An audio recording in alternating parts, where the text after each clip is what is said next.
আচ্ছা, এমন একটা ক্ষমতার কথা ভাবা যাক যেটা আমাদের কাজের ধরনটাই একদম বদলে দিতে পারে।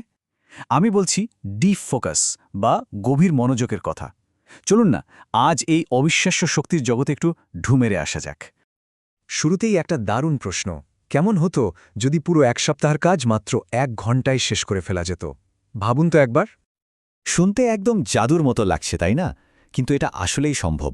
আর এর পেছনের রহস্যটা কোনো ম্যাজিক নয়, এটা হলো গভীর মনোযোগের আসল শক্তি। দেখুন, আমাদের কাজের ধরনটা মূলত 2 রকম হতে পারে। একদিকে হলো বিক্ষিপ্ত মনোযোগ, মানে একটু এটা করছি তো একটু পরেই আরেকটা কাজ ধরছি। এতে হয় কি, অনেক কিছু শুরু হয় কিন্তু ঠিকঠাক মতো শেষ হয় না কিছুই। আর অন্যদিকে আছে গভীর মনোযোগ, যা শুধু একটা লক্ষ্যেই স্থির থাকে এবং ফলাফল অসাধারণ। পার্থক্যটা তো দিনের আলোর মতোই পরিষ্কার। এই অবস্থাকেই মনোবিজ্ঞানীরা বলেন ফ্লো স্টেট, মানে যখন কেউ কোনো কাজে এতটাই ডুবে যায় যে সময়ের কোনো খেয়ালই থাকে না। কাজ শেষে মনে হয়, আরে এই তো কিছুক্ষণ আগেই তো কাজটা শুরু করেছিলাম। ইতিহাসের পাতায় কিন্তু এমন অনেক দারুণ মুহূর্ত আছে যখন একটা মাত্র চিন্তার ঝলকানি সবকিছু বদলে দিয়েছে। চলুন এমন কিছু অসাধারণ মানুষের গল্প শুনি যাদের সেই মুহূর্তগুলো তৈরি হয়েছিল এই গভীর মনোযোগ থেকেই। আমাদের প্রথম গল্পটা স্যার আইজ্যাক নিউটনকে নিয়ে। তিনি কিন্তু বছরের পর বছর ধরে একটা খুবই সাধারণ প্রশ্নের উত্তর খুঁজে বেড়াচ্ছিলেন, যে সবকিছু কেন নিচের দিকেই পড়ে। আর একদিন বাগানে একদম চুপচাপ বসে থাকার সময় একটা আপেল পড়তে দেখলেন। ব্যাস, ওই একটা মুহূর্তেই তার মাথায় যেন বিদ্যুৎ খেলে গেল। সেই একটা মুহূর্তের চিন্তাই জন্ম দিয়েছিল মহাকর্ষ সূত্রের, যা বিজ্ঞানকে চিরদিনের জন্য বদলে দিয়েছে। এরপর আসা যাক আর্কিমিডিসের গল্পে। তাকে রাজার দেওয়া একটা সোনার মুকুট খাঁটি কিনা সেটা পরীক্ষা করার দায়িত্ব দেওয়া হয়েছিল, কিন্তু মুকুটটা না ভেঙে কিভাবে এটা করা যায় তিনি কোনো উপায় খুঁজে পাচ্ছিলেন না।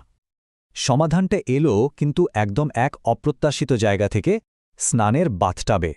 জলে নামার পর জল উপচে পড়তে দেখেই তার মাথায় আইডিয়াটা চলে এলো। ভাবা যায়, একটা সাধারণ ঘটনা এক জটিল সমস্যার চাবিকাঠি হয়ে উঠল। হ্যারি পটারের স্রষ্টা J.K. রাউলিং তার জীবনের এক খুব কঠিন সময়ের মধ্যে দিয়ে যাচ্ছিলেন। সাফল্য তো অনেক দূরের কথা, তিনি তখন ডিপ্রেশনে ভুগছিলেন। কিন্তু একদিন একটা ট্রেনে বসে থাকার সময় হুট করেই তার মাথায় হ্যারি পটারের পুরো গল্পটা যেন সিনেমার মতো ভেসে ওঠে। একটা মাত্র ধারণা যা তাকে বিশ্বের অন্যতম সফল লেখকে পরিণত করেছে। ল্যারি পেজ যখন স্ট্যানফোর্ড ইউনিভার্সিটির ছাত্র, তখন তিনি ইন্টারনেটের এই বিশাল তথ্যভাণ্ডারকে কিভাবে সহজে সাজানো যায় তা নিয়ে দিনরাত ভাবছিলেন। আর সমাধানটা এলো এক রাতে, ঘুমের মধ্যে। তিনি স্বপ্নে দেখলেন যে ওয়েবসাইটের লিঙ্কগুলোর মাধ্যমেই সেগুলোকে র্যাঙ্ক করা যেতে পারে। আর এই স্বপ্ন থেকেই জন্ম নিল আজকের গুগল সার্চ ইঞ্জিন। অবিশ্বাস্য। এই সব গল্প থেকে একটা জিনিস কিন্তু একদম পরিষ্কার। বছরের পর বছরের চেষ্টা হয়তো কোনো ফল দেয় না, কিন্তু গভীর মনোযোগের একটা মাত্র মুহূর্তই পারে সব কিছু বদলে দিতে, জীবনটাই বদলে দিতে। এখন আসল প্রশ্ন হল, আমরা সাধারণ মানুষ কিভাবে এই অসাধারণ মনোযোগটা অর্জন করতে পারি? চলুন এর পেছনের কৌশলগুলো এবার একটু জেনে নেওয়া যাক। এই প্রশ্নটাই তো এখন সবার মনে আসছে, তাই না? আর ভালো খবর হলো, এর জন্য কিন্তু খুব সহজ আর কার্যকরী একটা পদ্ধতি আছে। এই ডিপ ফোকাস অর্জনের পথটা কিন্তু মাত্র 3টা সহজ ধাপে ভাগ করা যায়। এক, সব রকম ডিস্ট্র্যাকশন, মানে মনোযোগ নষ্ট করে এমন সব কিছুকে একদম চোখের আড়াল করে দিন, কারণ আমাদের ব্রেন একসঙ্গে 10টা জিনিস নিয়ে ভাবতে পারে না। 2, মাল্টিটাস্কিং করার লোভটা একটু সামলাতে হবে, একবারে একটাই কাজ। আর সবশেষে সময়টাকে ছোট ছোট অংশে ভাগ করে নেওয়া, এতে মনোযোগ ধরে রাখাটা অনেক সহজ হয়ে যায়। আর সময় ভাগ করার জন্য সবচেয়ে কার্যকরী পদ্ধতিগুলোর মধ্যে একটা হলো পোমোডোরো টেকনিক। এটা কিন্তু খুবই সহজ একটা কৌশল। এই কৌশলে টানা 25 মিনিট ধরে আর সবকিছু ভুলে গিয়ে শুধু একটা কাজেই সম্পূর্ণ মনোযোগ দিতে হবে। এই সময়ে ফোন, নোটিফিকেশন সব বন্ধ, শুধু কাজ আর কাজ। 25 মিনিটের এই গভীর মনোযোগের পর ছোট্ট একটা 5 মিনিটের ব্রেক।